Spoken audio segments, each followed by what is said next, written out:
All righty. President Trump suggesting in a tweet that LeVar Ball is very ungrateful that the president got his son and two other UCLA basketball players released from jail in China.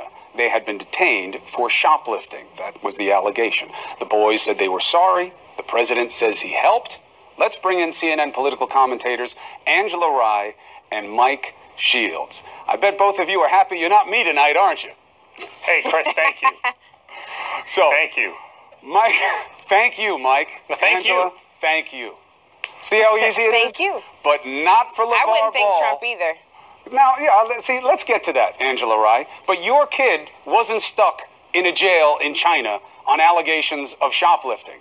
If the president got involved and helped him get out of that situation, would you thank him? Here's the question, Chris. That's the question. That is truly the question. If the president did what he alleges he did on Twitter, number one. Number two, LeVar Ball just brought this up, and you said it again, confined to a jail. They were confined to their hotel room. I don't know how they got to their hotel room, but here's what I do know. The president himself often puts his own credibility at stake. You can breathe hard, whoever just breathed hard, that's fine. But his credibility is often at stake. I think we can point to what just happened with Congresswoman Frederica Wilson and this phone call about LaDavid Johnson. This man regularly says that he does things that no one else recalls it being done that way. So there's reason to say maybe he didn't have that much to do with it. The fact that he thinks they were in jail and they were confined to their rooms also calls what he's saying into question. But Angela, you know well enough to know that this is a little bit of a distinction without a difference. If the Chinese authorities want to keep you in country for a larceny allegation, you've got trouble. You could be in a hotel, you could be in a palace, you could be in a jail. You're in trouble. Of course, but I'm saying I think that facts do matter, and the fact that this particular president does not know where they were does beg the question. You know, what did he really do? How involved was he? Let's bounce it over. That's fair. Let's bounce it over to you, Mike. The president says he was involved. Angela Rye seems to be running with the theory that maybe he didn't help. We need to know more. Are you suspicious? No, I mean, you say we should rely on facts. The fact is they're home. And that's something to be celebrated, especially the week of Thanksgiving. Regardless of who thanks who or anything about it, there's 3 Americans that were overseas. And what LeVar Ball confirmed was they actually did something to deserve it. They weren't wrongfully, in a sense, detained. He said they took something, they put it back, but they admitted they did something wrong. So the facts are we know they did something wrong. The facts are we know they were detained in some fashion. And the facts are we know they're home. And so that's enough for, but here's the bigger picture. We're watching 2 masterclass marketers go with each other here. And it's like Donald Trump finally found a dance partner that can hang with him in terms of self-promotion. I mean, the most shocking thing about your interview that you just did was it was a good 12 minutes into it before he talked about Big Baller Brand, because that's really what this is all about. I take that as a credit to my ability to keep the interview focused. Yeah, it must be. I guess I'm thanking myself, just to continue on the theme. LeVar Ball is a master marketer. The president is. The president knows if I pick a fight with him, everyone's going to be talking about what I want them to talk about. He does it all the time. The media and everybody else takes the bait. And LeVar Ball does the exact same thing, and you'll see this. They'll keep playing this back and forth over and over again. He seemed to want to let it lie. It seemed he didn't want to say thank you. But Angela, in addition to your thread on suspicions about the president's credulity, do you think that LeVar Ball saw an opportunity here and went for it, and that's why he's playing with the thank you?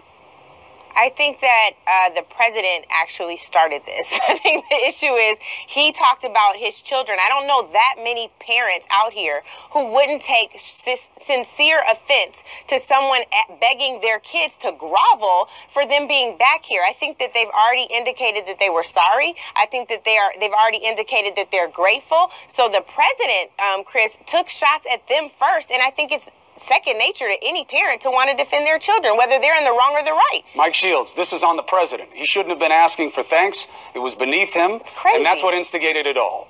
Do you agree?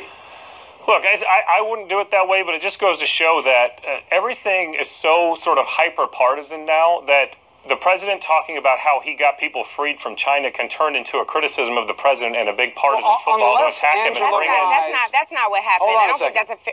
Unless Angela Rye's suspicion that the president didn't do what he says he did. Right. Is and my true. suspicion is, why does he not have high ground here, Angela, assuming that he did speak to the Chinese president and the Chinese president did do Trump a favor and let the boys go? Doesn't he have high ground? Wasn't that a good thing that he did? You would have high ground, Chris, if you weren't begging for thanks, if you weren't mad that people were not grateful enough to you. And I do have to say, I think it's interesting that regularly the people who he picks on in this way are athletes of color. He also attacked Marshawn Lynch today. Like there's regularly this issue, like grovel, like say thanks, massa. Like it's ridiculous. And That's I think that we're far beyond. Mike Shields, do you think listen, that I have race to be is honest involved? with you. That's not okay. well, I think the 3 athletes he freed from a potential prison sentence were athletes of color, and I think actions speak louder than words here. So this is exactly sort of where the public debate in the country is. The economy's growing. The regulations are being cut. The manufacturing sector says it has the highest confidence it's had in a decade, but people on the left don't like some of the things the president tweets or says. So they get mad at his words, and other people are saying, I'm happy with the president because of his actions. And so that's actually a microcosm for everything. Well, so his action was to get the people freed, but we're going to have a huge partisan debate about the words that he said It's afterwards. not partisan. To me, this is not partisan at all. Actually, whether LeVar Ball, I don't know even what LeVar Ball. My suspicion is that you're being partisan. That's my suspicion. I'm sorry, Mike, that's your suspicion. So let me be clear to you and use my words in ways that are very, very thoughtful and so that you can understand them. My name means bringer of truth, so that's what I'm about to bring you. I don't know what LeVar Ball's politics are. I don't know what LiAngelo Ball's politics are. What I know is that whether it's Marshawn Lynch or a sports commentator like Jamel Hill, or it's a congresswoman named Frederica Wilson, or it's a congresswoman named Maxine Waters, or it's Don Lemon on this particular network, this president has an issue that he cannot get past when it comes to people of color. This, to me, is not partisan. It is racial. He has issues with people of color. Period. Mike, we have not seen the president call out white players and coaches who don't stand for the national anthem as the same as he has with, let's say, Marshawn Lynch. Do you think that is just coincidental? I think he should. I think he should be more proactive in that. And I think, look, why does he not? Is what the question would be. I don't know the answer to that. And look, let's take a step back. I will admit that the president invites some of that criticism of his because of things like how he botched Charlottesville, right? So I can be truthful and tell you that he invites some of that himself. But I think his actions speak louder than words in this case. He just freed 3 African American basketball players from going to jail. That's an action. And so I think that, when you get into the NFL issue there, it is predominantly an issue that breaks along racial lines. And so if you're going to criticize people for bringing that up, it's going to be seen that way, and I understand that. Now, but let's hold it there, because I want to take a break, but I will just let the audience know, they should remember, just for context, something you started with, Mike, was that Wall Street's doing great, the unemployment rate is down. They must remember that the president, before he was president, as citizen Donald Trump, used to mock pointing to Wall Street as a reflection of Main Street. He used to mock the unemployment rate as a measure of labor success, saying it was all a big deception. Now he's embracing those same measures. Point of context. We're going to take a break. Please, both of you, stay with me. When we come back, what is more important to the White House? Denouncing an alleged child molester or keeping a Republican seat in the Senate? Those are the stakes in Alabama. Kellyanne Conway, main advisor to the president, answering the question this way today. So vote Roy Moore? I'm telling you that we want the votes in the Senate to get this tax bill through. What was she trying to say? We'll discuss next. All right, another day has gone by, and the president has once again refused to comment publicly about the sexual assault allegations facing Alabama's Republican Senate candidate, Roy Moore. But his staff is talking. Let's bring back Angela Rye and Mike Shields. It's good to have you both there.